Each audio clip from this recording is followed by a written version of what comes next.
and welcome. It is episode 15 of the Club Racing UK podcast with my supercar. We've got quite a good episode on here today, and we've got a really cool guest as well.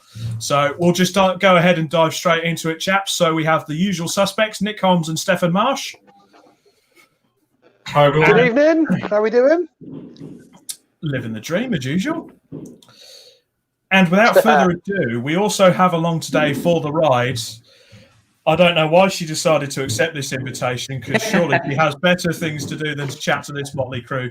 It's Racing Mentors, Jess Shanahan. How you doing, Jess? Hey, I'm doing really good, thank you. I'm actually so jazzed to be on this show. It's like, you know, the most sports socializing that I haven't had this year. talking with three other randomers about club racing. Basically, can't get any better than that. So, Steph, Nick, how have your previous weeks been since the last podcast? Fantastic, Rob. Yeah, got a bit of racing in, didn't you? Good. We did. Do you know what? It's quite funny you should say that, Rob. But just looking at our start sequence there, and the KA is going around paddock. We should just like frame that in the fact that and show everybody from the weekend that it can be done. Unlike the weekend. We've got to touch on it so early. Well, I'm sure we'll cover it later, but I just while I remembered and saw the start sequence, it was just weird seeing cars going through paddock heel bend correctly. Well, I'm sure we will touch on this later, and we will put the world to rights, Nicholas. I know there were a few things you possibly were a little bit peeved with at the weekend, as were a lot of competitors around the paddock. Anyway, what we are going to do is look into the positive aspects of it. Boris decided to make an announcement during the weekend on Saturday, so that's kind of scuppered club racing, at least for November. Yes. The 750 Motor Club did make an announcement earlier on. They've managed to reschedule their meeting for December. I can't remember the exact dates, but 12th and 13th. And effectively, it's their 2 one-day meetings they had left, isn't it? So they've put that into a weekend.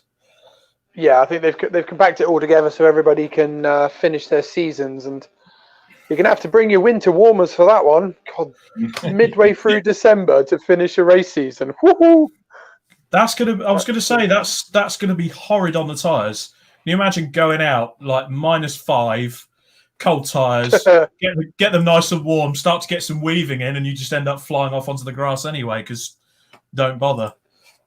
No, it's gonna be good. It's good that they've managed to do it so late in the year still. But at least I suppose with the elite racing status, we've got the British touring cars. Obviously, the finale is going to go ahead. British GT is going ahead at Silverstone this weekend with David Addison on the commentary, and the British truck racing is actually going ahead at Brands with a bit of a club racing support package. So there's still some racing going on. It's pick and choose, isn't it? Pick and choose. Yeah, exactly. So, but anyway, chaps, the reason I put this particular episode on today, before I go on to a bit of a sad but poignant point, but what we want to talk about today is not just the cost of club racing like we did in episode 3, but the kind of value you get out of it. We will come across to that shortly. I know I put a post up. There was a lot of interested people in that, so I am looking forward to talking about that with anyone today. Unfortunately, though, we do hit a bit of a sad but poignant point. Merrick Cox, who a lot of people would know, especially associated with the 2CVs, the C1 series. He was a stalwart in getting that up and running in the UK. Mission Motorsport trustee and chairman. He was an active board member with Gordon Murray Automotive. Unfortunately, tragically, on Sunday, we got the news through that he'd lost his battle with cancer that he'd been fighting for a few years. So everyone at Club Racing UK sends out their condolences to his family. And unfortunately, we've lost a good one there. Bastard C word, isn't it? Typical, isn't it? So, moving on from that, we actually go on to today's subject. As well as bringing Jess onto the show, it's kind of a bit of a podcast crossover, is it not, Jess? It is a bit, yeah. I like, I gave you guys a shout out on my podcast. Maybe you guys will have to, come and join in the sponsorship chat one day. I think we're going to have to jump on and Well, I would say bring the standards down, but I'll let everyone else Definitely bring bring it down a notch or two. I don't know. This setup you guys have is so different to the way that I record the podcast, because Toby and I just turn up to pre-record. We'll just chat for 45 minutes. Jobs are good, and that's it. That's the podcast. Well, no, still you That's you all guys. we do. This we don't have scripts or anything. Well, Flashy video, all that kind of stuff. Yeah. well, the flashy videos and anything is only possible with the wonderful guys at My Supercar. Again, a big shout out to them. But more or less, it's the same. It's people passionate about the sport that we do and the sport that we love. We get together and we talk about it.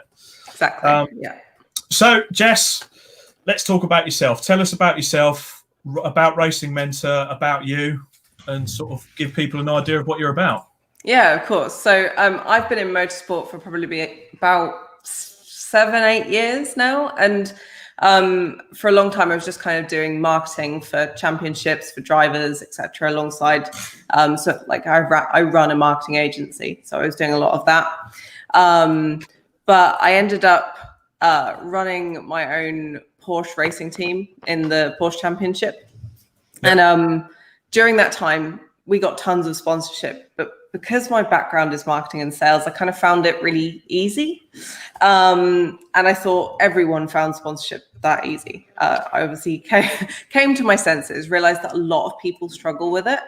And I kind of thought, well, I need to teach this to people, because I was hearing so many stories of talented drivers at all levels who just had to stop racing because they didn't have the budget to go any further. And that was, just so frustrating to me. So I created Racing Mentor as a platform for offering content and tools to help people secure sponsorship and learn about, the business skills needed in motorsport, as well as obviously all the on-track skills. So it just kind of grew from there. I started it, I think, the end of 2016, maybe the end of 2017. And it just it started really small, just a load of blog content. And then I wrote a book in 2018, and it just kind of skyrocketed from there. The book in question, Get Paid to Race, that literally, as you say, that skyrocketed. I know so many people with a copy of that book. Yeah. I have it. Including the bearded wonder, Mr. Nick Holmes. So Wow. Can I still be the bearded wonder? Yeah. Well, you've given it a little trim. I mean, it's Trimmed a lot of it off. I know, but you have a very small chin. Yeah, I've noticed that. Leave my chin alone. At least you can see it now. Anyway, back to the matter at hand. So the book, Jess. So that came out in 2018. So roughly how many copies have you sold, and how much in terms of testimony? So we've probably sold about 700 or 800 now. Because I had to do a second print run, and my first print run was 500. Okay. But I think, just from the drivers that I know about and the drivers that have been through like supporting content and courses after the book, I know of about £2 million worth of sponsorship that's been raised, which in 2 years, which is it's partly baffling to me, but then partly it just makes complete sense. Just because the skills that I teach in the book are quite straightforward to follow once you've got that knowledge, and it's more then down to mindset and the work that you put in. But yeah, I'm super proud of everyone that's kind of read through the book and got results, and whether that's a 6-figure result or a 4-figure result or anything in between, where that's helped them get on track or stay on track, or do more with a race car, win some races, whatever it might be. I'm just immensely proud to have been part of that journey for a lot of people now.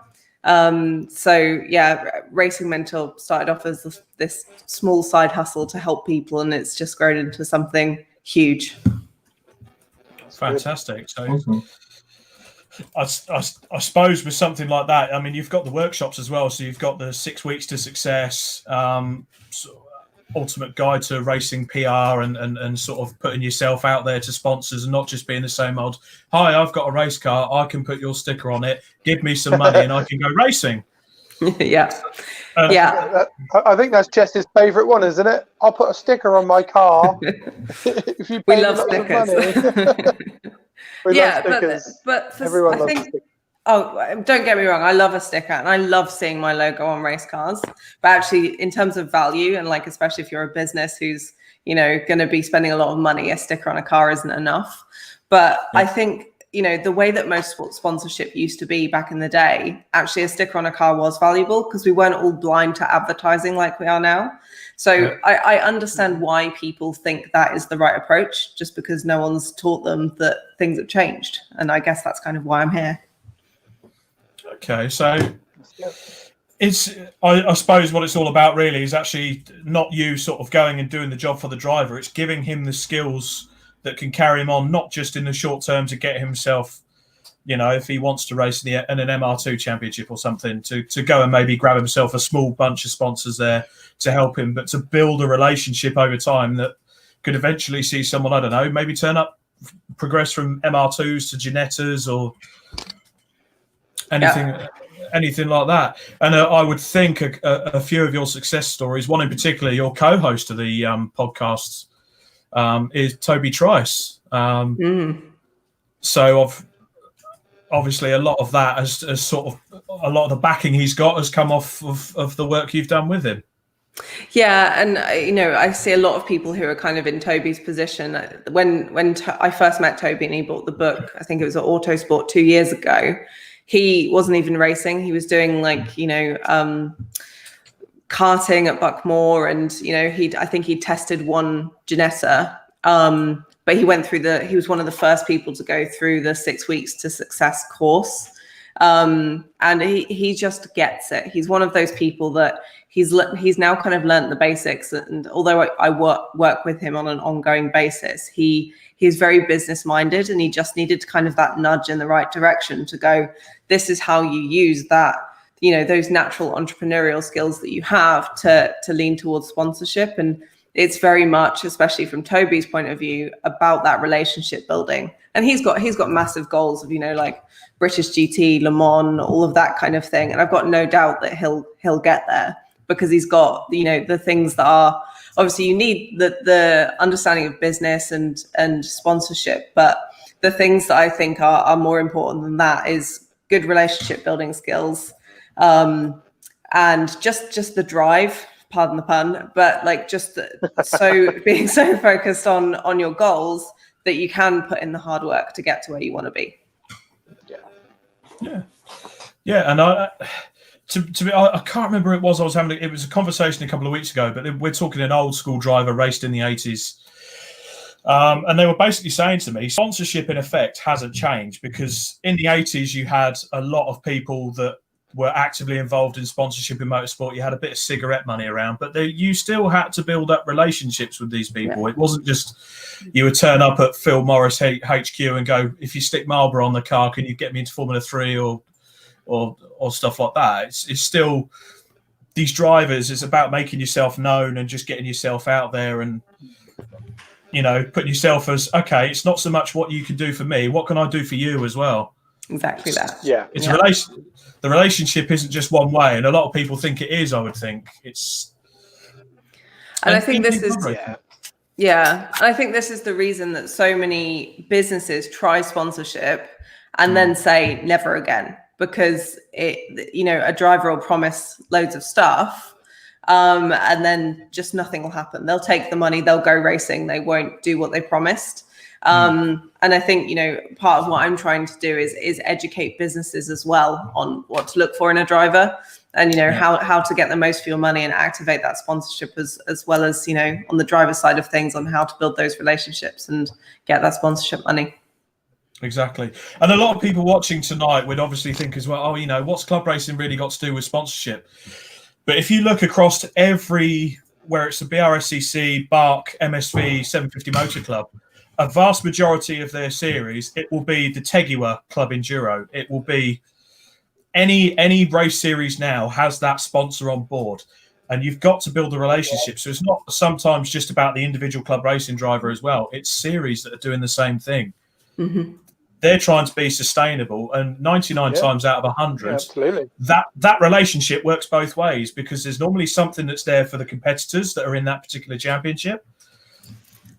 But at the same time, by doing that, the competitors are doing something for the business, and I suppose it's also important that it works out for all parties there. Yeah, and I think there's often this misconception from drivers that if they're either working for a sponsor individually or they're in a championship that's sponsored, there is still work to be done there, and actually you can really get extra kind of brownie points for working hard. And actually, this I find this a lot with teams. If a driver is in a team and the team has a sponsor, the stuff that the driver can do for that team sponsor can really, really benefit them in the long run as well. And I think a lot of people kind of miss that. There's, relationships to be built everywhere, and, value that you can offer to sponsors everywhere as well. Fantastic. Right, let's go to some comments now. Matt Clary is actually asking about the book, Jess. Would the book be good for a young driver coming up, i.e. kids? Yes, so I would say so. Yeah, I would assume he means sort of coming up through the karting ranks and then maybe going into cars. Yeah, so there are a lot of karting parents and junior parents who have read the book, but my style of writing is very kind of straightforward, to the point, simple. So I know lots of young drivers who are coming up through the ranks that have got their hands on the book. But just on the karting side of things, I also have a free karting ebook on blog.racingmentor.com. So if someone's like, oh, I'm not sure whether, sponsorship is right for karting, I've got kind of the very basics kind of in that ebook as well. Fantastic. Right, some more comments. So Joe Murray, he doesn't believe you, Nick. No KA makes it round paddock. It certainly seemed like that at the weekend. Yeah, definitely. We'll cover that one. Have joined us as well. Evening, lads. Great result of the weekend. They did really well. Got the nighttime Dagenham dustbin. Paul Harvey. And they beat us. Yeah. Git. Paul Harvey joins us. Vicky Pratt joins us. Great to see you at the weekend, Vicky. You're looking well. Chris Pratt, who also joined us at the weekend from All Square Chassis Wrap and Ride as well. Yeah. Mega Sarah thanks. Hall. Yeah, that was fantastic. He's not looking as well, bless him. Jokes. Love you, Chris. No, well, I suppose now with lockdown coming in, he's got a month off, so he's got to look forward to setting up Santa's sleigh for December. Making sure that's all geoed in the right way. Yeah, making sure the sleigh's all geoed, bit of towing at the back, make sure Rudolph's nose nice and shiny and all that. To think Christmas is less than 2 months away now. Right, if do not mention that word one more time. Yay, Christmas! No. The next podcast, I'm putting a Christmas tree right there, just to wind you up. And joining us tonight, it's the Grinch. No, yeah, I am. Jess, good news. Stacey Dennis, think I need a copy of this book. So if Stacey would like to purchase a book, where can she go? Hold on. Oh, Nick's going to get his copy. Get like a virtual trade. Good crotch shot there. Thanks, Nick. Yeah. Sorry. You'll probably like this shot a bit more though. That's better. Yeah. That's the book you want to get, ladies and gentlemen. Buy it. Yeah. So you can find it at shop.racingmentor.com. And I think it's out of stock on Amazon at the moment, and I'm struggling to restock it there because I'm running out of stock here. So yeah, shop.racingmentor.com is the best place to get hold of it. But if anyone is struggling to find the link, just find @RacingMentor on any social channel, and I'll send you the details. Fantastic. Mario Neofitu, who is also quite a regular on the show. Good evening, Mario. He comments, him or her, Rob, don't be sexist. Oh, yes, I did say him when I was describing. Yeah, I do make that mistake, male or female, any driver. Absolutely, go for it. I was waiting for that. He also comments, Toby Trice is a legend. Great working with him at SVG Motorsport. Yes, Andy Johnson and the crew are the guys that look after Toby and the Ginettas, isn't it? So great bunch of guys there. Yeah, absolutely. Jamie Moore, good evening, Jamie. Fantastic result for you guys at the weekend with the Octane Junkies winning the Super Cup in I think it was Nick Jackson and Ollie Pidgley, but we'll come across to that later.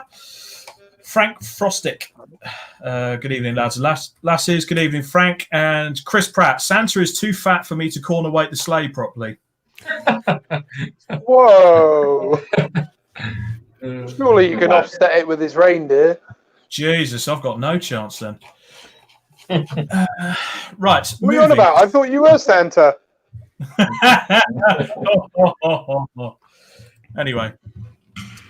Right. The one thing I do want to talk to you about, Jess, because I do remember you running this team, a pair of really sexy purple 924s in a championship that I used to spanner in.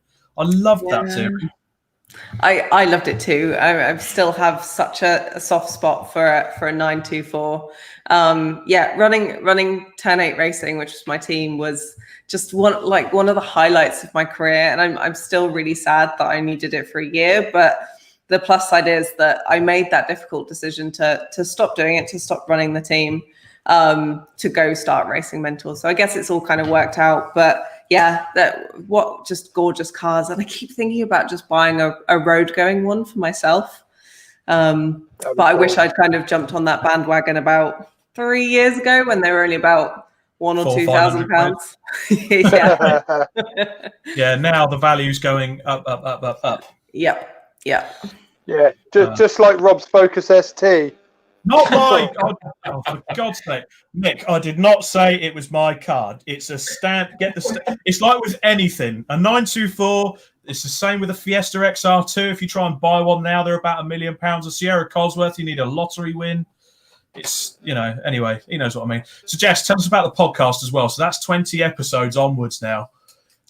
Yeah, I don't know where this time has gone. I think Toby and I talked about doing a podcast a while back, because I used to have a podcast. I used to have, the Racing Mentor podcast when I first kind of started things out. And I just made it really difficult for myself. Like, I didn't, get anyone on board to help me. I tried to, start, host, edit, interview, everything on my own.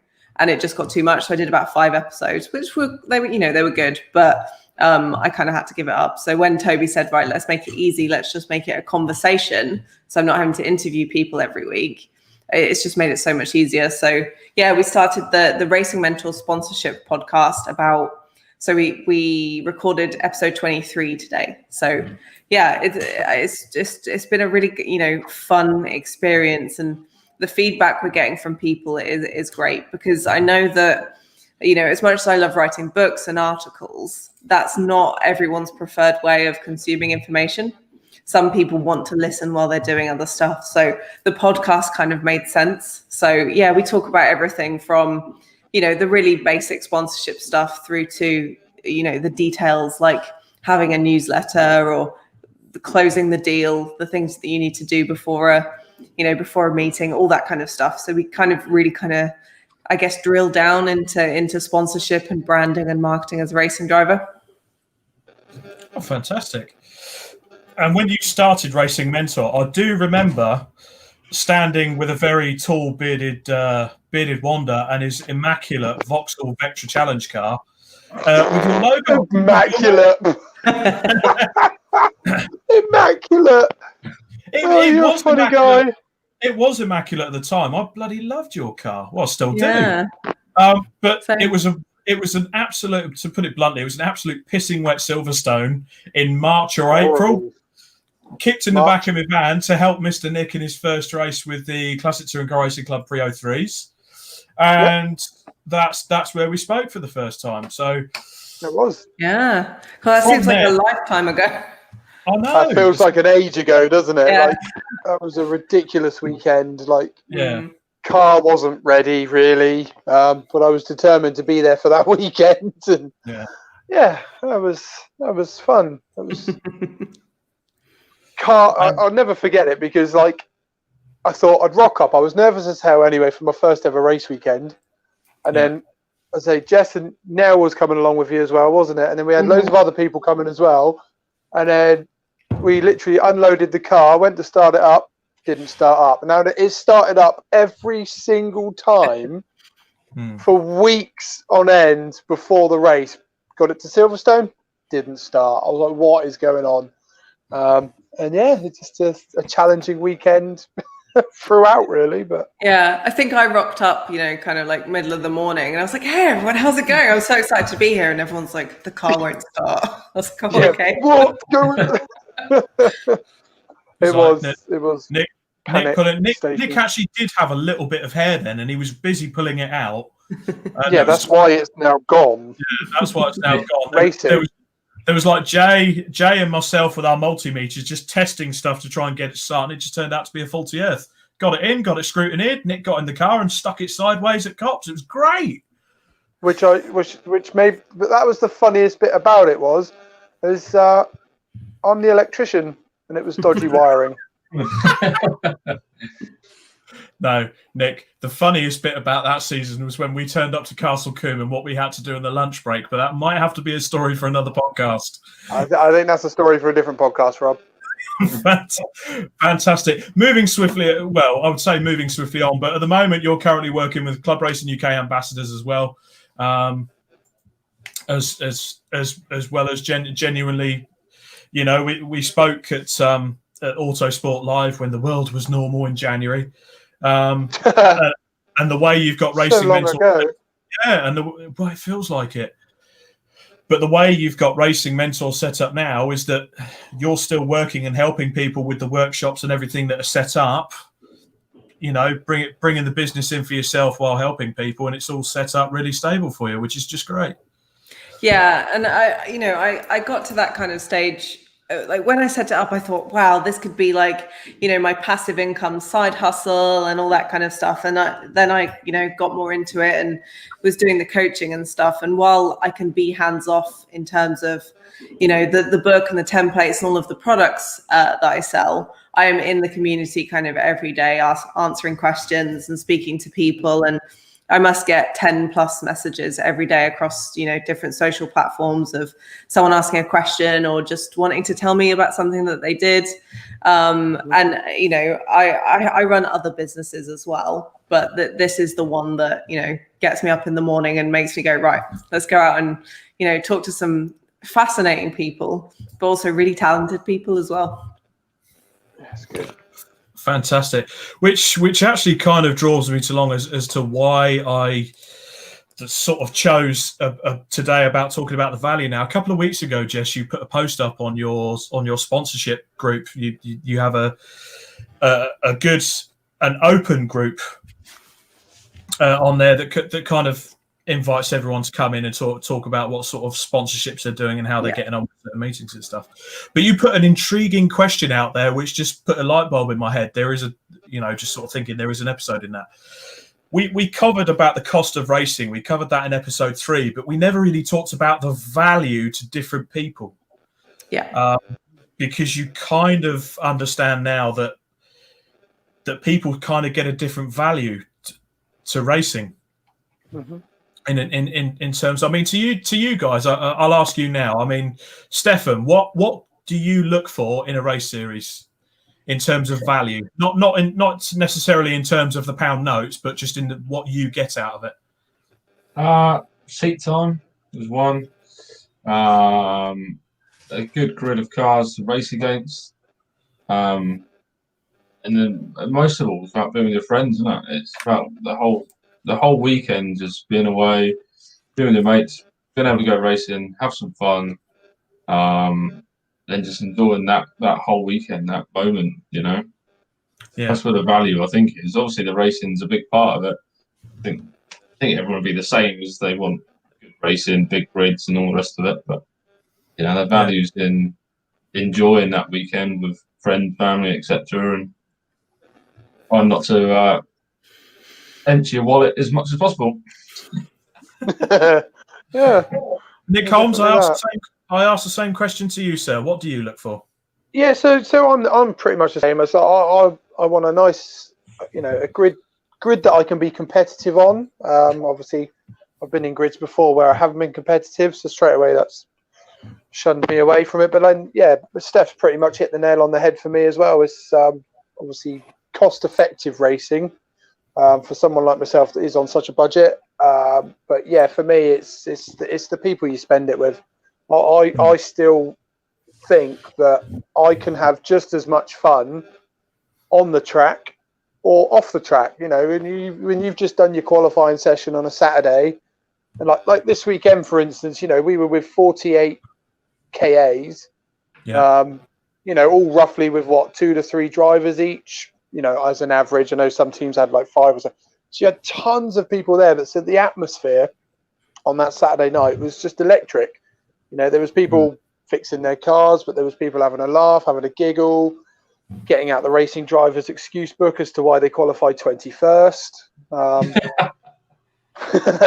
But it's exactly what Steph says. You know, it's not just about going racing for the weekend. For me, it's the whole thing. Rocking up, seeing your friends, having a laugh, and yeah, trying not to empty your bank balance too much. Jess, I mean, obviously, with people that you work with, what do they see in terms of value? What do you most commonly come across? So it really, really varies. So you have, you know, people who are the serious hobbyists who they don't necessarily want to make a career out of this. They just want to go and do their, you know, exciting, slightly expensive hobby and have fun with their friends. So that there is absolutely that kind of level of it.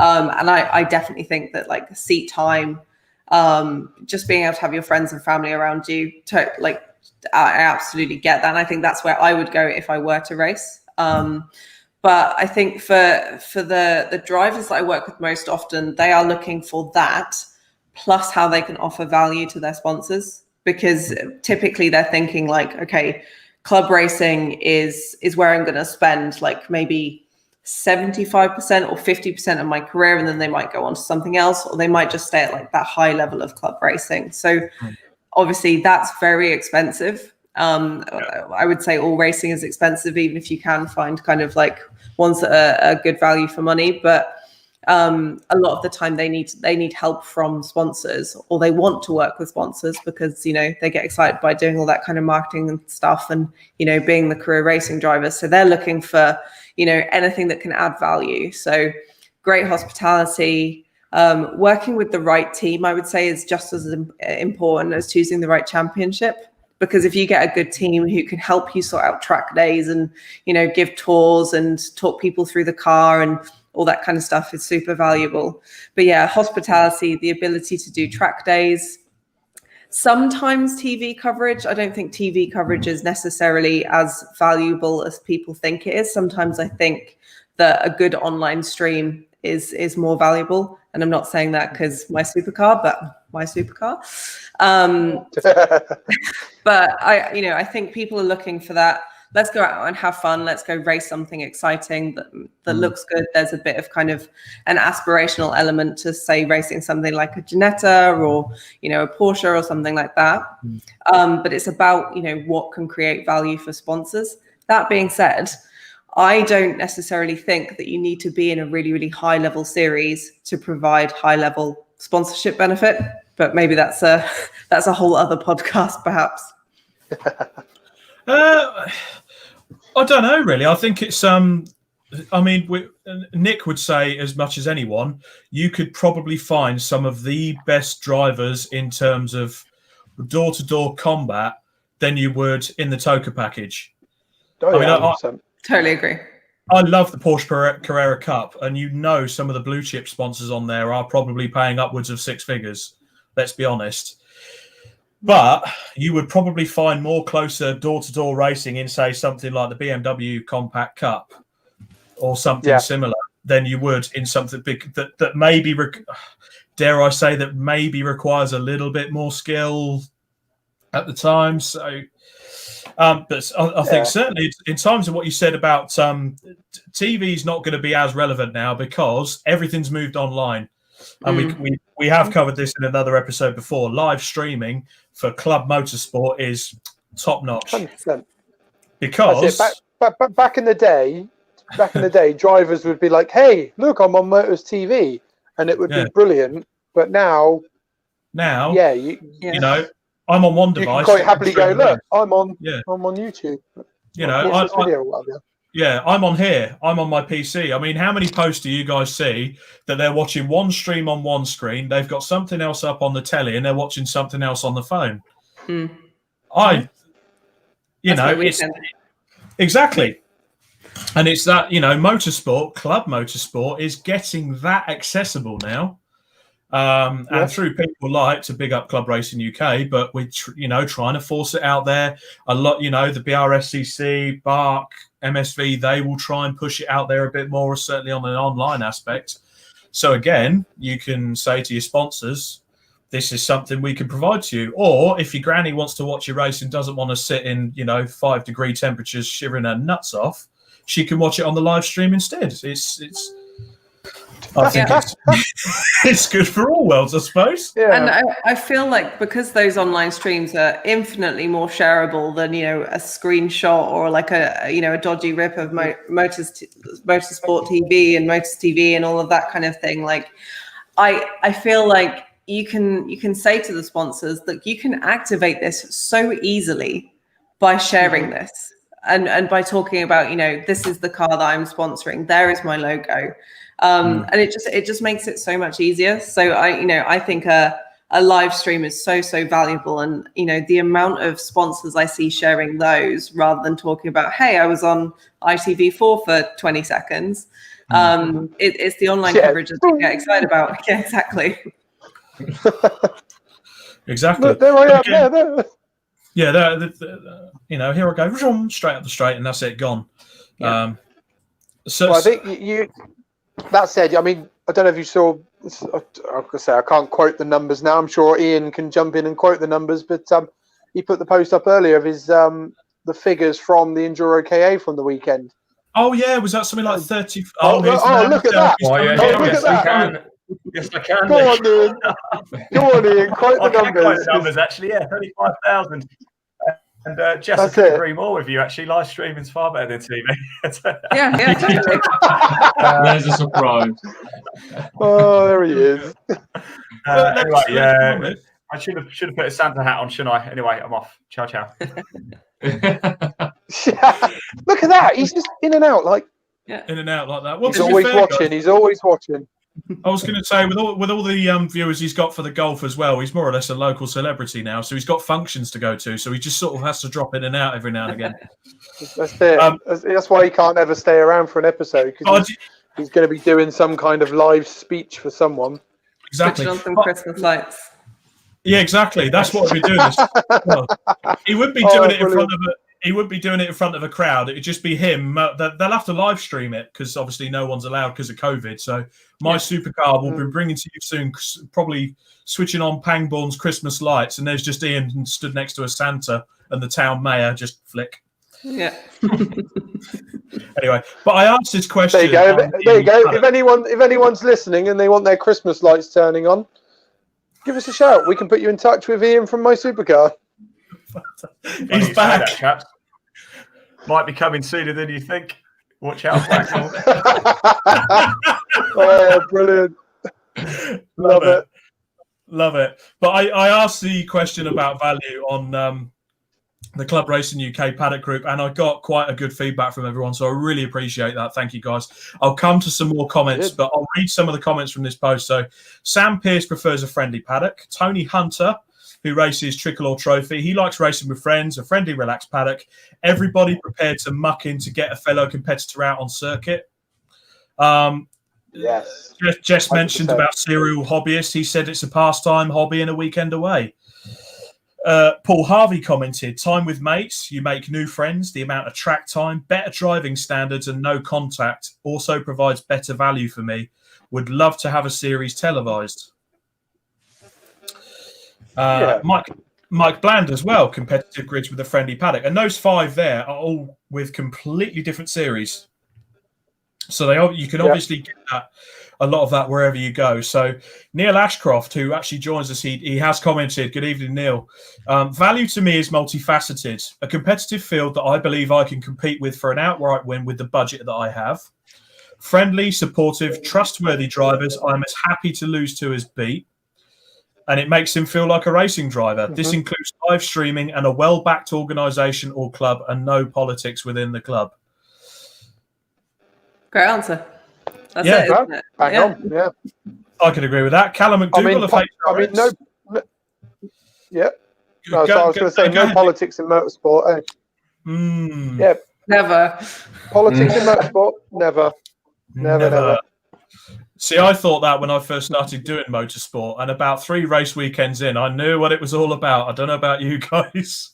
Can't believe it took you that long. I know. 3 race weekends, blimey, Rob. To be fair, I drive a Ford Focus, so I was normally head under the bonnet trying to fix the bloody thing. But so Callum McDougall, I agree with all the above. He wants a good, hard, competitive race where he's pushed all the way to do the absolute best job he can, but not to win at the expense of someone else's race car. Obviously, the bad side of sponsorship, you don't want to be on someone's car when, say, they go spearing into another car and it goes viral. Yeah, absolutely. The friendly atmosphere in the paddock is a priority for me as well. Racing is my hobby, and we all have good and bad races, but going away for the weekend, spending time with everyone is what it's all about. So you've got a guy there that has it as a hobby, but he also works in the industry with HRX, which is quite interesting. I could go through all these. We also had a chap trying to sell his Cobra from South Africa, but I think he's buggered off now. Is he back on there again? I keep seeing that post. He commented on that post, and I was just sort of like, okay, there's no value in that Cobra. It's in South Africa for starting. It cost me a bloody fortune in shipping. I think I'm going to have to remove him because he keeps trying to sell that thing. Bless him. Yeah, I mean, if I'm going to pay for the shipping from South Africa, it's probably not going to be that different to get something from Australia, and I prefer a V8 supercar for the money he's asking. So, that's all I'm saying. Let's get back to some comments. So, Go Bobby UK. Hey, just Rob, just think when that ST170 appreciates as much as you think it's going to, you'll be able to afford the shipping from a V8 touring car from Australia. It's going to be $100,000. Oh, we've lost Steph. Bye, Steph. He's gone for a wee. He's gone for a wee. That's exactly what it is. I didn't say it was going to be hundreds of thousands, but, and you can check now, there have been articles about this in the likes of Autocar magazine, but the ST170 is seen as a future classic. Moving on. Back to the comments. Moving on. Done. Come on. Carry on with the comments. Moving on, done. We'll carry on with the comments. So, Joe Crutterton is watching this evening. Good evening. Mario. Now, Nick, I think Mario's getting the old fishing reel out. House wiring is easy peasy. You only have 3 wires to cope with. Cars have thousands of wires, therefore experts only. Yeah. I can't even deal. To be fair, I don't deal with house wiring either. That stuff does me nutting. I'll stick with roller coasters. I'm all right with that. He also makes a good point as well. He says, if your nan is freezing her nuts off, she's your granddad. That's a fair point too. He's on it tonight. He's definitely on it tonight. Fair play, Mario. That's quite good. Joe Crutterton, he's like the genie from Aladdin. He must be on about your chin, Nick. Who, me? Yeah. He's on about someone being the genie from Aladdin. Definitely no genie. No, he's definitely no genie. He's probably tried to rub a few magic lamps in his time, but we'll move on from that. Jonathan Atkinson also. Mario also says, when I join a race club, I look for a big barbecue. Damn right. Yes. How did we forget the barbecue? That's it. The Saturday night. The race weekend. Well, that said. I think it was the weekend I first properly met you, Rob, actually, when you were with the classic touring cars in the 305. They had that massive barbecue in the Silverstone garages, putting burgers on for everyone. I mean, that was obviously pre-COVID for the people that, back in the day when we used to be able to socialise. That was like 2016. It was years ago. But we were all in the garages, all with a burger, all with drinks. It was a right laugh, and just before. Yeah, that's exactly it. Yeah. And there was still racing to follow on the Sunday. That's yeah. Like I say, I prefer the Saturday or the socialising as much as I like the racing as well. But Yeah, we used to have some good times. I always have people ask me, they say, if there's no fancy hospitality at my race weekend, what do I do for my sponsors? I'm like, is there a barbecue? Because I think the environment and the camaraderie of a barbecue is just as fun as fancy hospitality, as long as you've got, the right kind of sponsor. Yeah, exactly that. Yeah. Because I bet you, especially at a club racing barbecue, if you show them around, they'll be, oh, that guy's got this car. Oh, yeah, I'll come and show you. Come and have a look at this, or something like that. It could be, especially something like, imagine, Nick, you've got the Classic Touring Car Racing Club, someone that used to have an old Triumph or something like that. Oh, they've got some over there. Yeah. And the sponsor could have a wicked day out, maybe bring the family along to have a look as well, and then come away from that like, exactly that. Yeah, I like that. That's pretty cool. I mean, don't get me wrong. I don't want to deject from a barbecue because I really fancy a barbecue right now. Thank you, everyone. But even just this weekend, I know obviously COVID and stuff like that. We had loads of drinks and stuff on our tables and some crisps and it's not a fancy barbecue, but we still have people popping. Like Ian and his team from My Supercar were popping in and enjoying our hospitality for a little bit. But it was still even just stuff like that. Yes, it's not a fancy bloody, I don't know, 3-course meal in a huge truck or anything or what have you, but yeah, which you can put on any kind of spread. Yeah, and prawn cocktail, crisps, and a pack of energy drinks. Solid. We've got that covered. I'd go for a warm glass of water. Like, it's been that long since I've been to a racetrack and seen, any racing drivers or motorsport folk that I'll just, I'll come along and stand in the rain and be quite happy and not be fed. That's where I'm at now. just take me to racing, please. Yeah. I mean, to be honest, one of my best memories was at Brands Hatch. This was when I was spannering with the Porsche Championship, and it was a well-known GT team. A lot of the guys out there will remember him from British GTJs, Brookspeed. They had a couple of drivers, and they put on a massive hog roast for the whole paddock. And I was just a little college student, but basically, the matter of fact is, myself and the other guy that I was with, and the Brookspeed mechanics, got terrifically drunk. We're trying to do wheelies with a moped around the paddock, bearing in mind this is over 10 years ago now. And them big foam crash barrier things that the bike boys use, where they put them out when the bikes are out. We were trying to run and jump into one of those, but sort of pile them up. But anyway, the camaraderie from that, there was literally about 100 of us stood in the middle of this paddock with this massive hog roast out that these guys had laid on. And that was probably one of the best nights I've ever had at a racetrack, apart from racing. Yeah. And you remember those times? Yeah. So I'm with you on this, because I've been to some really, really fancy like hospitality parties. Like I did some work in MotoGP, and it was like all you can eat gorgeous Italian buffet food. But that is not as memorable to me as, one of the 750 Motor Club end of season parties I went to. Yeah. Yeah. There we go. Jonathan Atkinson comments as well. Keep missing these barbecues. The downside of racing on Saturdays in road sports and living in Scotland. Oh, crikey. Well, to be fair, he's probably missing out on as much lockdown as we are at the moment. So maybe stay up there for the winter, John, then pop down in the spring. Neil Ashcroft has actually come off subject a bit, but this is quite a key question. All of you guys, what do you think club racing will look like in 5 years' time? We'll start with Jess. Oh, that's a good question. So I think it will look, I don't know. Like, I think because things are costing more. So I think unless either something changes or people get richer, like I think we were seeing grids start to dwindle.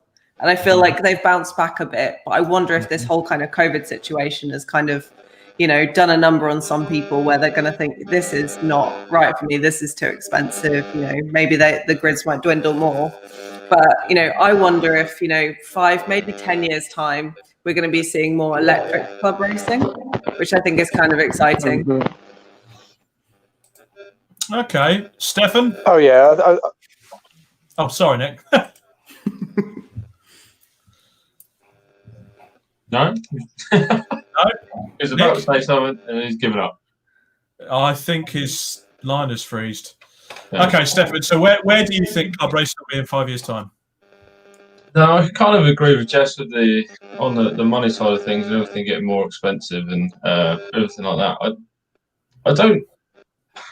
I don't see it being much different in 5 years. Maybe 10 years with the more electric kind of style stuff. But I think club racing wise, electric racing will be mega money. Trying to keep that operational would be a lot of money. So I don't think it'd be much different, but I do think, as we're already seeing, that the more affordable racing, the low budget, seat time, like the KAs, the C1s, etc., will play a bigger part because everyone's after that kind of bang for buck, aren't they?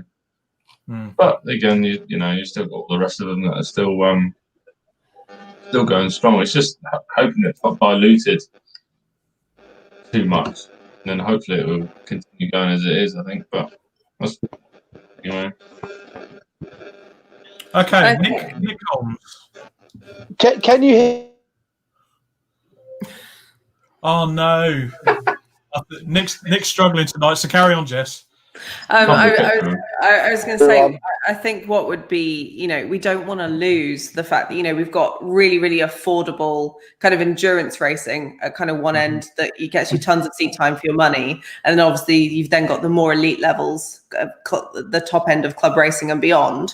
But you don't want to lose that stuff in the middle that has its own kind of charm and excitement as well. And I think that, just seeing things like the C1s, like the KAs, seeing how well loved they are, we could see more of those coming in and more people going to those. But then what happens to the things in the middle, like, Fiesta Championship, Honda Cup and all of that kind of thing? What happens to those things in the middle? Because obviously people with lots of money are always going to have lots of money to go racing at that high end. But I think it's that middle space that maybe is going to change more than the rest of it. I think, I hope as the KAs and C1s is going to either be the step up for people, so it can be their early entry to learn slower speed, etc. And once they've done it, it's the same with us. We've got involved in the KA and now we're pushing into. We've gone and got the mini, and we want to push on. Obviously, we're still going to do the KA, but we want to push on and try something a bit faster and a bit more, exciting, etc. But it's also the fact of the KAs, etc. It's that point where you can go racing with your mates for hours on end. When you go to, go race your MX5, etc. It's generally you and your team, and then. When you go racing the C1s and stuff, you're taking all your friends for a good weekend to go racing together, sharing that experience. So, yeah, I hope it's the same thing, I think it needs it all the way through from lower end to high end, really. Yeah, exactly. I mean, Joe Cratterton kind of makes a point as well. Do you guys not think there are too many championships all fighting for the same drivers, therefore diluting grids in some series? Yeah, and we have discussed that before. I think Nick and Stefan, you kind of agree as well, don't you? And the big problem there, I don't know if Brexit will affect it, is effectively tomorrow morning, Stefan and Nick can go and start their own championship. So Stefan's going to go start his own championship. That's going to be called the Stefan Cup for BMW compact cars. And he's going to do it with Bach. And Nick will turn around and go, well, I'm going to start my own championship for MX5s, and I'm going to go with the Classic and Modern Motorsport Club. And technically, no one can stop him. He can go and do that. Because of the laws in place, if the MSA don't give him a permit, or Motorsport UK, go ahead, Nick. I should just say we definitely need more MX5 championships if we're going to build them. Oh yeah, definitely. If I'm going to, definitely. Yeah, I mean, there's always, but you know what I mean. I mean, no one can actually physically from going and start now, and it's to do with it's some sort of European court that's involved that can step in and go, no, that's not fair. You need to grant them championship or give them a permit. Yeah. Maybe that will stop with Brexit. I don't know. It's stuff that's way above my thinking. and I'm probably going to open. As you say, we've covered this before, haven't we? I think the problem is, I think everyone needs again. If this was the case, I should be a politician. But I think everyone needs to take their own personal agendas out at some point, and some championships need to hold up their hands and go, "Do you know what? This isn't working for us." And stop. And to be honest, I know we've seen this year there are some grids struggling. We do have COVID. I know that's going on, but there are some grids struggling out there that were struggling before any of this COVID crap happened. Yeah. So sometimes you do. Like to say though, we've covered this, haven't we? It's yeah. So with that, we will move on. And we have got moving on from the main topic now. So we thank you for the discussion with that, Jess. But I know Jess is going to be really excited because Club Racing UK have got some seriously sexy competitions going on right now. Starting with, we have. If you really want that lockdown look when you go round in Asda shopping for your essential items and being banned from buying clothes, you can buy at $6.99 a Club Racing UK mask. Yes, you can. Right. Oh, go on, Steph. Go on. Model it. Please tell me you've got one that you... All in its nice little cellophane, protective packaging to make sure that no one's spreading any germs onto it before it gets to you. Oh, look at that. Exactly. Oh, right there. Yeah. Also in competitions at the moment, Road Track and Race Parts, George Smee, he's got a £100 voucher. I noticed it's gone up in value, gentlemen. Yeah, I was talking to him, and then we were coming up with the idea, and then we released it in the last podcast. And the moment I released it, he then messaged me and said, "No, stick another 50 on there." So we've gone up to 100. So mega thanks to him. That will end in 2 weeks. On the next podcast, we'll announce a winner in 2 weeks. Yes. Exactly. Fantastic. And finally, we've got the big, super duper, absolutely bloody awesome £300 towards your first entry fee in 2021 competition. That's it. Yes. Yep. Yep. Making motorsport cheap. Making motorsport cheaper. Doing what we can to support the club racer. Exactly. And a competition that will definitely hot up in December when it's -5 and you go out on slicks. It's the Club Racing UK Save of the Year, judged by none other than Formula One commentator Ben Edwards, not Murray Walker. Nearly. Well, to be fair, it's by the sounds of it, with lockdown, we've literally got the 750s final weekend in December. Maybe if there's any other clubs rearranging dates past, but we're pretty much. I do think Gents MSV have managed to move a couple of dates for Donington. Oh, that'd be all right. That'd be all good. So we haven't really got a date for when we're going to announce that yet. We're going to wait until all the championships and series have finished for that one. But we got some great entries. I think we got like 30 entries already so far. For anyone who has got a scary or have had a scary moment or a brown trouser moment, feel free to make sure you can send it to us if you want. If not, we've got a post pinned at the top of our group, the paddock. Just get it in there because everyone's looking at them, everyone's liking them, sharing them, and there's some very scary moments in there. Unfortunately, there is only going to be one winner, but you're all winners in my book. Let's say that much. All good brown trouser moments in Nick's book. There is some great. I say they're great. They're entertaining because they're saves. They've not ended badly, but there is some absolute shockers in there. And again, that's what it's all about. Just quickly with some comments, guys, before we go to the news and the racing roundup. Joe Cradington's come back. He said, "Do you guys not think there's too many championships all fighting for the same drivers and therefore diluting the grid?" Yeah. And he's put as well. It's almost like someone gets a hump with a championship they're running in and decides to set up their own to exactly the same spec and rules, but with a different weekend. Yeah, seen it quite a lot. That's it. Keep happening. That is what it is. Yeah. I can't win this championship. I'll go make my own. Yeah, there's a bit of that going There's on. that. Lee Moore has said as well. Sorry, Nick, I'll come back to your point in a sec, mate. Don't worry. Lee Moore has come back and said, suspect that in 5 years it will not be much different, but make it 15 to 20, we will see more electric, but will it have the draw? If you're talking current, yes. If you're talking attraction, no. Robert Love Lewis. Oh, yeah. See, that was an electrician's joke there. Can you see? I'm here for the puns. There we go. I'm here all week. So go back to your point, Nick. Sorry, mate. No, it's fine. No, actually, I quite like that point, actually, about 10, 15 years' time about the electric cars and things like that. I think the problem, what we're going to have, I say the problem, right now you've got the old stalwarts of the sport. I mean, even myself in my 30s and stuff like that, I like seeing the classic cars, the touring cars, things like that. That as we progress nowadays, like my kids, for instance, are going to be growing up with electric cars.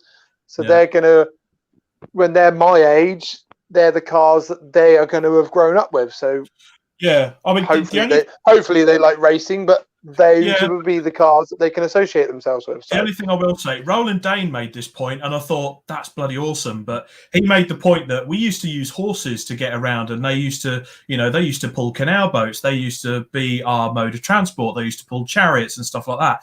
Now they're something that we use as a hobby. They're a luxury. They're beautiful animals. They're a luxury, aren't they, Steph? Yeah, well, kind of a luxury. I think Stefan's other half's got about 15 million of them, is she not? But it's something that's used for enjoyment, isn't it? So it kind of, the thing could happen now with internal combustion cars, in that they will still stick around. There will still be parts made for them and stuff like that, and you will have the electric cars on the road and in the elite motorsport.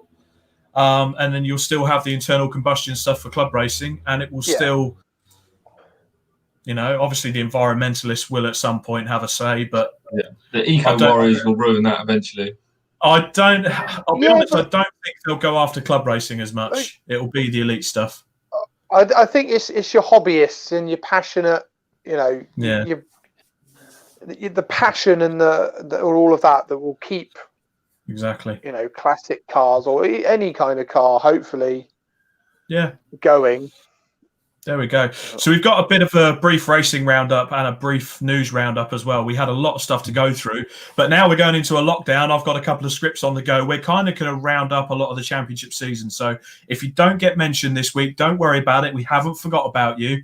I'm just going to write about different championships in a bit more detail and get some more guests on. So the first bit of news coming through that I actually missed from the last podcast, Porsche Club GB, that was a bit of an underdog sort of on its own. They've moved to MSVR for 2021. That's another championship that's gone there. Again, something's got to be going right for them. Well, as you say, we are testament to seeing how good the MSVR run their championships, and the Porsche Club GB have obviously seen it themselves as well, so that'd be a good one. Oh, exactly. Did any of you guys get to watch the Burkitt relay at all? No. Some of it. Yeah, some of the live stream. Yeah, I thought it was quite good. Raw Motorsport won the handicap in Radicals. The three, and they won the scratch race. The three Amigos won the handicap race, and they were the first of the all BMW teams as well. So there was some great cars in there as usual. It was good fun to watch, and if you can pop on YouTube. It's one we've got to do next year, boys. Let's do it. We'll make a club racing UK team. So if anyone wants to enter with us, give us a shout. No worries. I think at this rate there'll probably be 2 or 3 club racing UK teams. I think there's so much interest in it. It's massive. Here comes the coffee. Here comes the coffee. It's all right. Emma's just next to me. She's doing some work actually today I'm technically in her office, so just waiting for the internet to be set up at my new. Well, I'm waiting for the internet to be set up at my new house. That's coming next Wednesday. So go on, I've moved to BT. I'm still waiting for mine. Who have you gone with? I'm on PlusNet, but so the story was, is I signed up for PlusNet. They tried taking the phone line for the chip shop downstairs out, which is obviously a big no-no. They sent me the router. I plugged it all in thinking, well, because the BT man's come round and he's got my BT line. So I was like, oh, brilliant. I'll plug my router in. Nothing. Called up PlusNet and they're like, oh, no, we cancelled your order. And I was like, no, I still want the internet. Just, you fixed it. But I've now got to wait another bloody 2 weeks. Are you still stealing your neighbours? Yes, I'm now stealing my neighbour's internet. Hence why I keep going funny every now and again. I'll have to knock on her door and tell her to move her router for me. And she'll probably tell you to sort your own internet out, you sponging old anyway. Yeah. So the British F3 concluded at Donington as well. Absolutely horrible weather, rivers running across the track. The Radical and the Clubmans ended up having cancelled races as well. They just, I think, obviously low profile prototype on those rivers. It just would have been carnage. But the Track Attack had a huge grid. I think it was like 35 to 40 cars as well. So well done, guys. It's great to see. Yeah, mega. The Bark at Thruxton as well. Hybrid Tune won the 45 car C1 endurance race. I watched a few clips of that online as well. It was good to see the C1s at Thruxton, actually. That would be a race to... Because you guys take it to the limit in the KAs as well anyway. Anytime round Thruxton is just like... Oh, I would love to take the KA around Thruxton. That would be flat all the way around, but poo would be coming out while you're doing it. Church would be flat out, wouldn't it? 75 mile an hour. I mean, Church Corner's one of those. You used to watch the old Super Tourers and it would just be a dab of brakes. And you remember they'd have the little camera in the curb as they come over and you just hear the rasp as they come around. Just like angry wasps. It's great. Castle Coombe hosted the CSCC. I was going to say the Castle Coombe Racing Club then, but they've already finished their season. Tom Mensley won on a 36-car Tin Tops field. It was more like swimming than racing. It was very wet. And we should, somewhere, have a video clip for you. Have you got it, Elaine?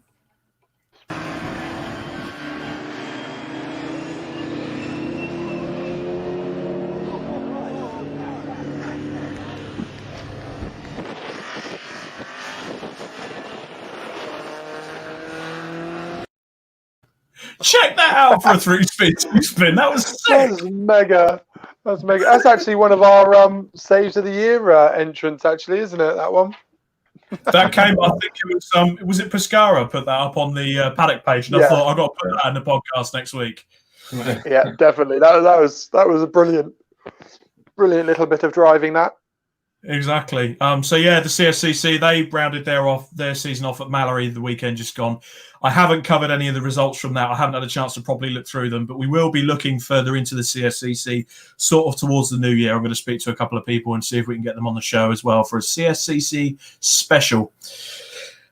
Moving on to Brands Hatch, the Formula Ford Festival was on. I watched a bit of the live stream from that. Again, I still say now, we spoke about it on the Castle Coombe episode, Formula Ford is better than Formula 4. It is just the ultimate single-seater learning curve. I think it's better than Formula 1.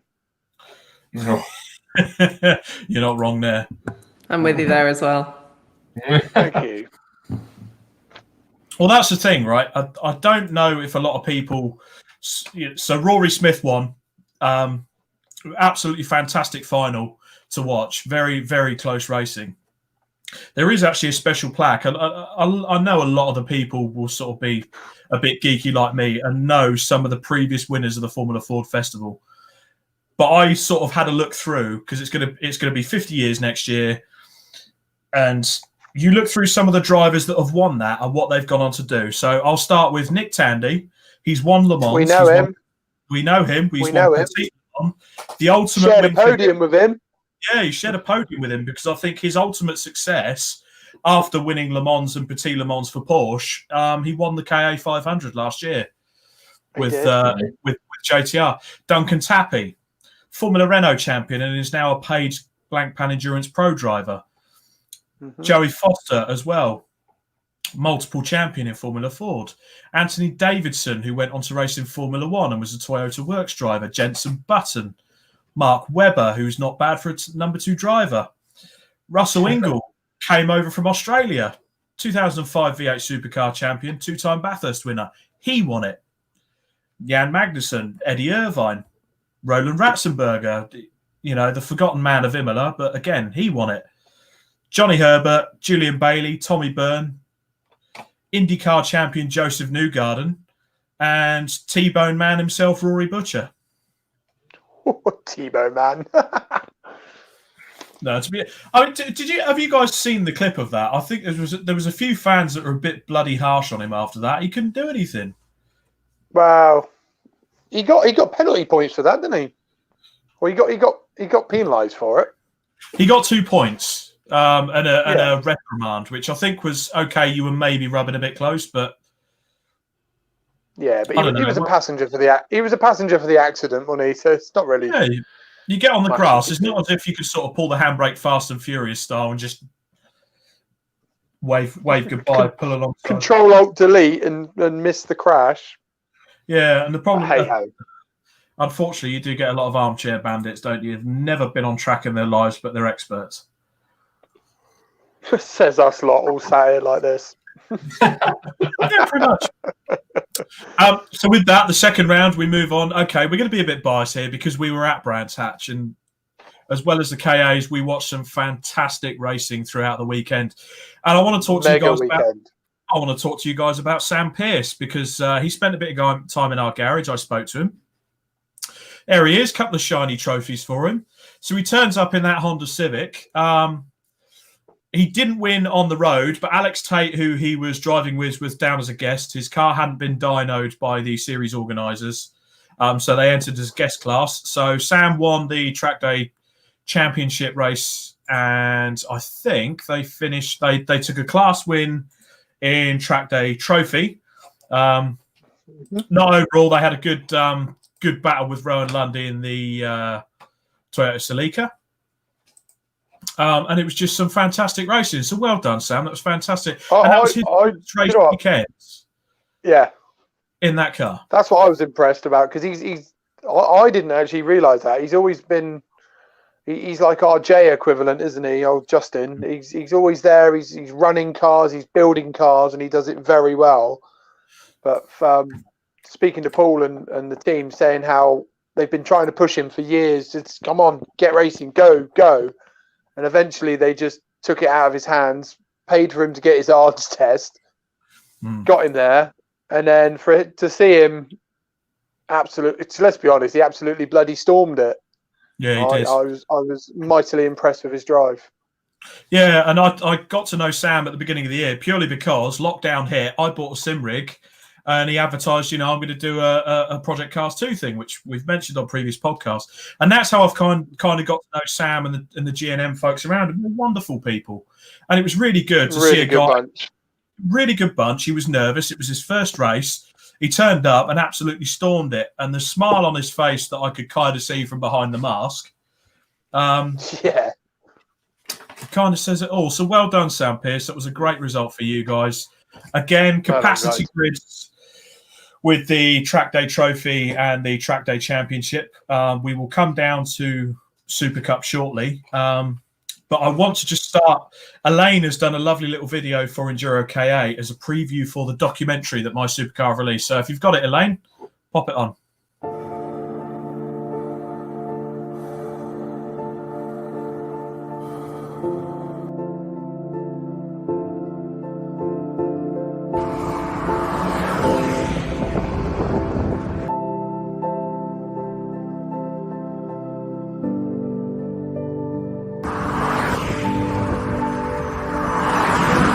What compelled you to do EnduroKA? Because you've been in it ever since from day one, you guys, haven't you? What was the sort of thinking, looking at it, going, yeah, we've got to do this? Well, it was Cole's idea, really. He sort of put it to us and went, we'll have to have a go at this. Obviously, he's raced K's for years in autographs. Yeah. He's in love with the cars. He knows them inside out. And It's just been the most crazily exceptional race week. Last night was madness. this morning was. We are live. We might not want to tell everybody that. Well, yeah, it wasn't far from Party at last Brands night. Hatch. Yeah, exactly.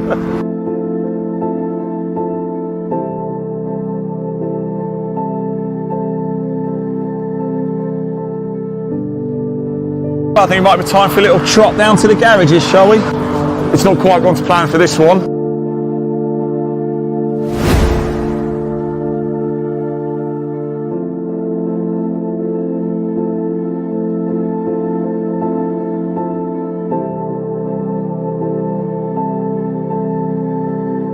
Look at JB Moore. Stop go penalty for the leaders. This will put you in first. It's all changed. This is just proof that you do not ever give up in endurance racing. Don't ever, ever, ever give up.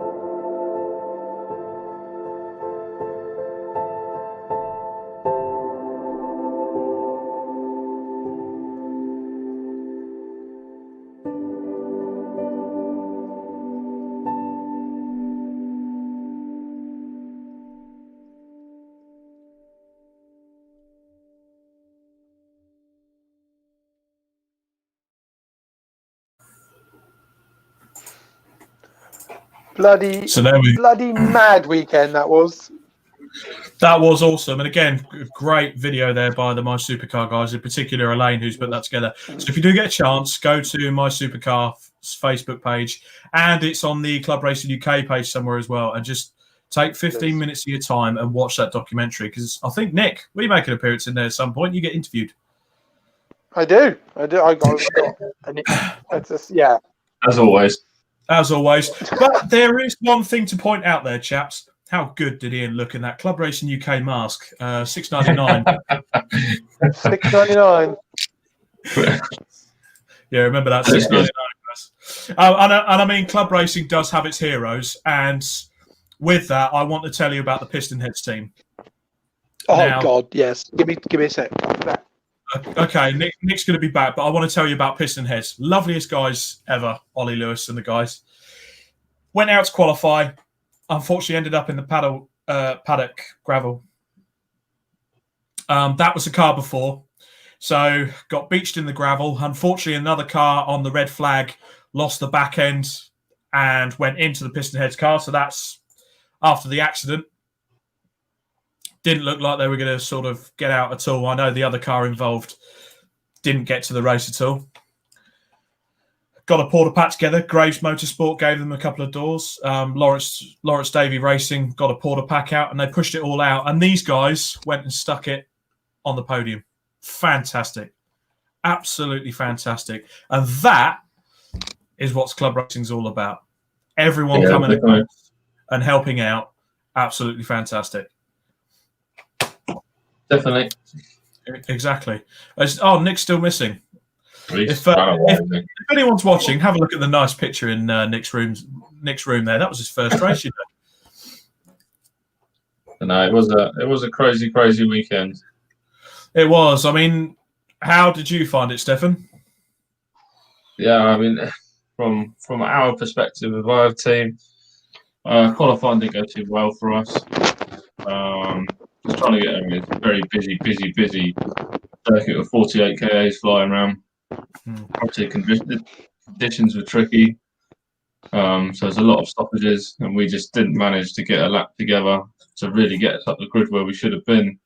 So we started 21st. Mike went out first, did a great first stint, kept it nice and clean. Again, as everyone knows, there was a few incidences, a few safety cars. Kept it clean, kept it circulating. Just a bit. I jumped in. We got the second. We were chasing down the lead. And then we had a brake failure, which ultimately we had to come in to sort out, which put us a few laps down, and then we were chasing for the rest of the race, really, trying to see how far we could get up. Finishing 14th and surviving, I think, was pretty good in the end. Yeah, unfortunately, I think because of the conditions, there was a few battered and bruised KAs coming back. And look, I mean, a lot of people would say, oh, yeah, it's people pissing around and not driving properly because it's KAs. No one gives a damn to smash them up. But it was at times genuinely tricky, and it was survival. You've got 48 KAs on a very compact grid on a very small circuit. So it's going to happen. But again, Chris Pratt has said it as well. Piston heads, absolute legends. Nick, while you were gone, we were just showing the audience the before, after, Yes, and the before and after on piston heads. And great result from those guys. Oh, 100%. I mean, the fact that those car, that car was rolled over on top of within 1 minute 58 seconds of the qualifying session, and it was, as well, you've shown the pictures. It was battered, not quite as battered as the other car that rolled on top of it. That was a complete write-off, bless it. But yeah, for those guys and everyone who got involved to help get that car back out was, yeah, that was a massive round of applause for those. Really, I think it was. But again, you're talking about values in what you want for a series. The fact that there was about 4 or 5 other teams all chipped in to get that car on track. Yeah, exactly. I think that says it all, really. Adds value to it, the camaraderie and stuff as well. So, oh yeah, definitely. For the next series, and then they nearly went and bloody won it. I know. And it was it was a drama last minute. It was Octane Junkies, and congratulations to Octane Junkies for the win. That was absolutely storming drive from them and the Morse Motors crew for looking after them. So well done, guys. You should give a little bit of the backstory though. The fact that they were leading. They were leading. Ad Smith. Yeah, he threw it off, and they went about 3 laps down. Yeah. Barwell, you got to give a massive shout out to Barwell Motorsport, who were winning the race for most of the 8 hours. And then I think with about 10 minutes to go, while their car pulled off while leading, conked out. Yeah. I found out what happened there as well. They got a hole in the radiator. I spoke to Kester just after the race, and it was a hole in the radiator, flashing engine light, and the car just slowly died a slow death, unfortunately. So his car died off. Yeah, massive shout out. That just shows, doesn't it? And then that was. I was rooting for them, to be honest. And then Stubborn Motorsport were then leading, and then they got a stop-go penalty with 1.5 minutes left to go. I was like, it was a ridiculous race. It was great. It had everything. It was drama. I mean, we had the sex appeal as well, particularly in Garage 24. The pit stops and how everything was going for people. The nighttime lights as well. Big shout out to Shine Automotive with the Green Monster. Their car was amazing for the night. That was awesome. Tango and Crash got the daytime with their sort of BMW art car copy with the paint coming up on the car. And all right, I think by then, because we all kind of realised this is probably going to be it for the year, it kind of felt a bit bittersweet, but it was sort of like, okay, we are quite lucky to be here and doing this after the way this year's goes. So let's just go and enjoy it. And definitely that. I will probably do another roundup video with various bits of video clips, and I'll get some more video from you guys. I'll do another video of our sort of year, which is we should definitely do an end of year. Well, we should do like an end of year podcast, shouldn't we? Like get everybody to send in their footage. Definitely. We'll put Elaine and Leon to work and make a little montage video of 2020 or something like that. Yeah, fantastic. We should just have a mega podcast and get as many guests on as we can just to tell us about their year, because screw COVID, man. It's just done a lot of badness, isn't it? So let's just talk about the positive. Never heard of it. Oh, exactly. Just moving on quickly, chaps. MSV Super Cup. We have an ambassador alert because Red Seal Racing were racing this weekend. Only 11 cars for the finale. I think Stuart Garland and the team, and he's paid tribute to everyone as well in this half season that we've had. All the championship organisers, just everyone behind the scenes, MSV track days, all the series people just trying to get stuff together and done with the extra COVID restrictions. He was really proud of what his team had come through, and I take my hat off to Stuart Garland and the team, everyone behind the scenes. I know with Super Cup, okay, the grids have been a bit short this year, but he's working hard to get them back up and looking good again. But EnduroKA Track Day Trophy and Championship, they have got massive grids, lots of happy race cars. So fair play to him. Yeah, no, definitely. But Red Seal Racing finished 8th overall, very, very slidey in the Tango BMW. We will have them back soon. And they took some video of us. So when they managed to fix the camera again after having our ugly mugs on there, I'm sure they'll put some footage up and you can see us being filmed for once. Yeah, because we're not constantly being filmed, or on film or live videos or whatever. Is this still I'm sure everyone's bored of seeing our faces by now. I was going to say, I thought you were on about your OnlyFans account again, but So with this, we pop across to the Bark meeting at Alton Park. We have another ambassador alert as well. Rick Walker was out in his Mini in the CNC heads. Qualifying was dry all morning, lined up to qualify, and it absolutely pissed down. They'd never been out in the rain before, so it was interesting. Got the car back safe and sound, 26 out of 36, which is bloody respectful in that particular championship. In those conditions. Very good and in that championship. That championship, that driver, just perfect. Brilliant. Well done, Rick. Race 1 was still wet. Parts of the track still drying. Really, really tricky. Couldn't see bugger all going into the first corner. These are his words. Gained a couple of places, then a race restart for a shunt at the start. Eventually brought the car home in 21st and was really pleased. His first wet race, got it home in 21st. Good to be back safe. Fantastic results again. Good man. Race 2 was a dry race, another red flag, but he managed to get past, having a good battle with Ian Bruce in his Civic. He's broken his gear linkage as well, which is quite common on those gearboxes. Lost a couple of places, but managed to bring it home 21st again. So well done, Rick. We will have Rick back on the show as well. We're going to have another couple of ambassador specials, and we'll get them to tell them all about their seasons. Yeah, sounds good. Fantastic. The Hyundais were quite good value as well, and rather moist, as Wayne Rocket found out. And it's actually our profile picture. There we go. It is. Look at that. There we go. I'm pretty sure, I've not driven Mallory, but I'm pretty sure that is not where you need to be. No, and it's not Mallory Park. It's not Mallory Park. It wasn't Mallory either, no. But again, either way, that's not how you that's not how you take that corner. I would say that's the rallycross line. Possibly. Bit of a Scandinavian flick there from old Wayne Rocket. Yeah, previous double champion. Mark Dickin was actually crowned as the new champion in he was in his car, the 777 car. So congratulations to Mark Dickin as well. That's another series this year that has just grown and grown and grown. You went out in the car at the start of the year, Nick, before all the fun and games started, and oh, tell me about it. It was you were really gutted you missed that, didn't you? I was absolutely. I've been wanting to go in that series for God knows how long. Sodding COVID.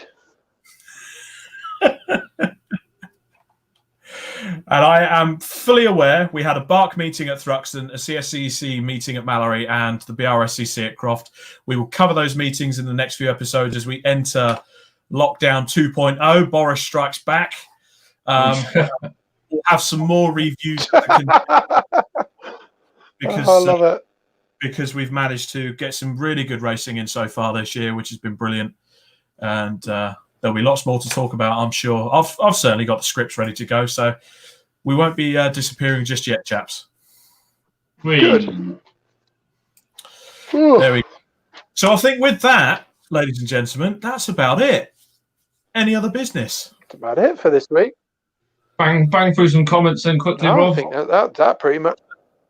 I think we should, shouldn't we? So just before we end, I'll go through some comments. Joe Murray, as the season draws ever closer to a close, can I just get a plug out? Let's do some comments.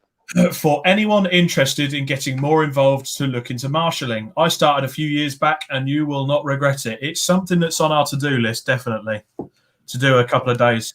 Back to the Orange Army. Oh, so, hello. I've just had a message. Oh. Oh yeah. Oh yeah. Hold on. Hold on. Let's see if it. Oh. Next, If you're still wanting to race a Hyundai, I'm going to build one over winter. Oh, hey. Is that from a Mr. That's just someone messaging me, seeing if I'm interested in driving a Hyundai soon. So again, if you have a certain champion, watch this space. Nick Holmes is your space. Right, back to some last comments. Matt Cleary has asked, how much does it cost to race a KA for a weekend? I think Steph, Nick, you guys are the people to ask. Depends what round you want to go with. Well, elaborate then. That's so vague, Steph. Come on. No, it's not vague. I can't remember the actual cost for the Indy 500. This weekend, the Indy 500 was 1,200 quid for 8 hours seat time. Yeah. So, obviously, you and Matt shared it 2 ways.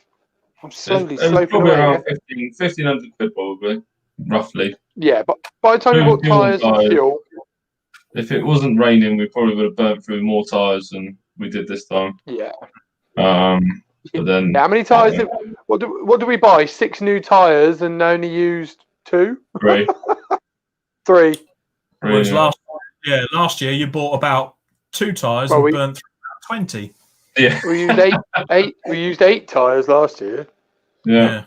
But, I don't know. Probably. So what's that? 1,500 quid. So what? You say 750 each?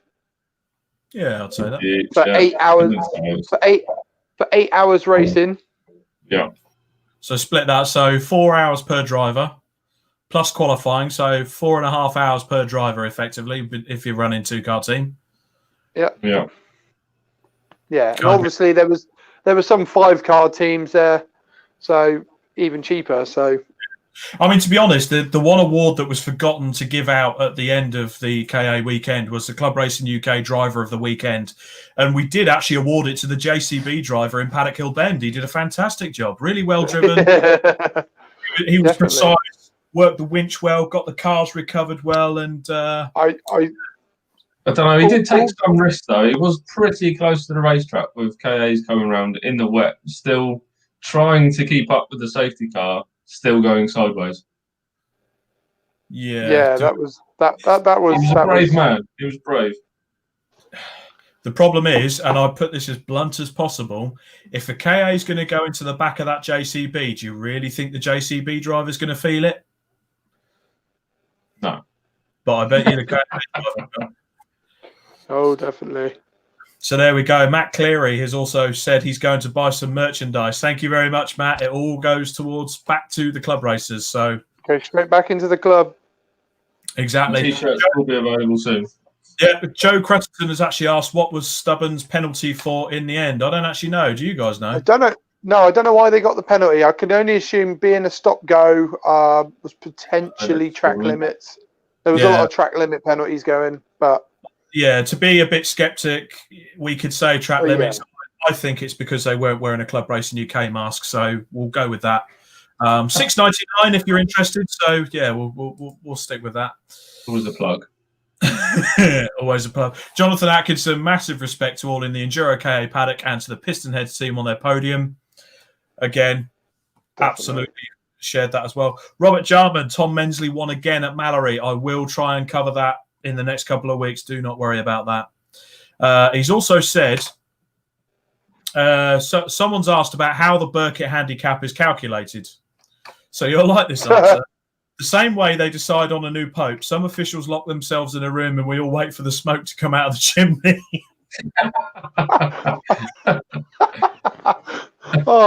I think that is pretty much how they do it, isn't it? Yeah, it's some sort of.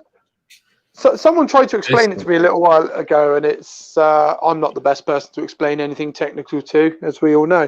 But it's some nerd off about it. No, I'm not gonna go that much into it because I'm sure someone will give you a proper answer. But I know it's constantly evolving throughout the day. The idea being that it doesn't matter if you're in a Ford KA or a Radical SR3, whatever, you're all technically meant to cross the finish line at the same time. So it doesn't matter what you're racing, you should. Yeah. The way that they constantly handicapping people, so you don't. I suppose during the race you don't really know where you are, I guess, until the end. But I'm sure there's people in there that would give you a more in-depth answer to that. But I want to do it. Exactly. We got a couple more comments, guys, just before we end the show. Harry Scott first. He says, guys, describe the start of the Indy 500 with one word.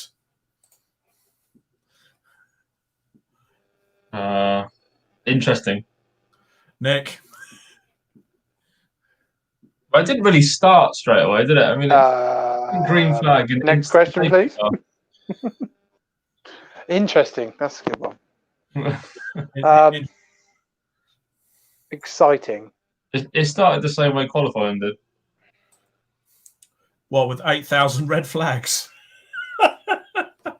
Yeah, it was pretty much just go and stop. Absolutely. Fantastic. Yeah. When can you lot do a live stream for the Brands Hatch Speedfest? That's Harry Harvey Townsend. If you get in touch with the chaps at My Supercar when this COVID buggers off and you can have the Speedfest again, I'm sure they'll be able to put something together for you guys. So Jonathan Atkinson and Marion Neophytu, good night all. Enjoyed the stream. Well done, guys. Great as always. Lovely to see Jess Shanahan as well. And it was lovely to do the podcast this evening with such an esteemed guest as Jess Shanahan of Racing Mentor. So from us, I've been Robert Lewis. We have Stefan Marsh and Nick Holmes, and our guest tonight was Jess Shanahan. Good night, all. Take care. God bless. Thanks, guys. Bye-bye. No, that way. Yeah. Bye. Thanks. Thank you. Bye. Bye.